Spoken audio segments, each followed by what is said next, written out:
শিক্ষক শিক্ষিকা সহ অন্যান্য সরকারি কর্মচারীদের ৪৮ মাসের ডিএ হিসাব দেওয়ার নির্দেশ এবং অর্ডারটিতে কী রয়েছে, কী বিষয়টি বলা হয়েছে শিক্ষক শিক্ষিকা সহ অন্যান্য রাজ্য সরকারের অধীনস্থ সরকারি কর্মচারীদের ডিএ দেওয়ার বিষয়ে সেটা পুরো ডিটেলস আপনাদের বলছি। বকেয়া ডিএ এবং ডিআর দেওয়া নিয়ে বৈঠক ডাকলো অর্থ দপ্তর, বিভিন্ন দপ্তরকে উপস্থিত থাকার নির্দেশ। এবং সেই অর্ডারটিতে দেখা যাচ্ছে যে আগামী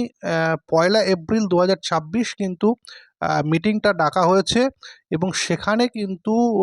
যে ডিপার্টমেন্টগুলোকে উপস্থিত থাকতে বলা হচ্ছে সেটা হচ্ছে higher education department, school education department, mass communication, municipal affairs department, panchayat department সহ সরকারের অধীনস্থ সংস্থা যেগুলো রয়েছে তাদের বকেয়া ডিএ দেওয়ার বিষয়টা নিয়েই সম্ভবত আলোচনা হবে। এবং এই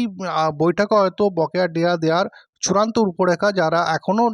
বকেয়া ডিএ প্রদান করা হয়নি সে বিষয়ে সিদ্ধান্ত হওয়ার সম্ভাবনা।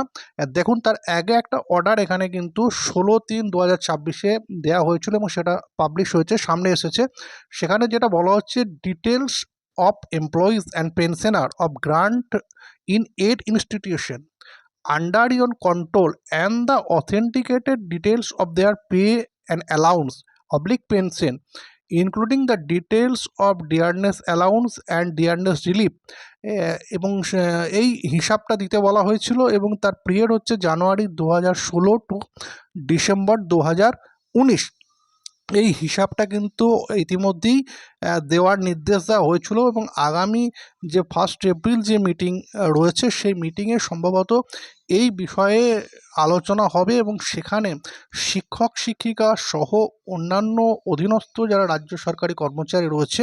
তাদের বকেয়া ডিএ প্রদান করার বিষয়টা নিয়ে চূড়ান্ত সিদ্ধান্ত হতে পারে। এবং তারপরই আমরা জানতে পারবো যে শিক্ষক শিক্ষিকা সহ অন্যান্য রাজ্য সরকারি কর্মচারী যারা রাজ্য সরকারের অধীনস্থ সংস্থায় রয়েছেন তাদের বকেয়া ডিএ প্রদান করার বিষয়টি নিয়ে চূড়ান্ত কী রূপরেখা উঠে আসে এবং কী সিদ্ধান্ত হয়, বা আগামী দিনে এই ডিএ পাওয়ার বিষয়টি নিয়ে কী আপডেট উঠে আসে।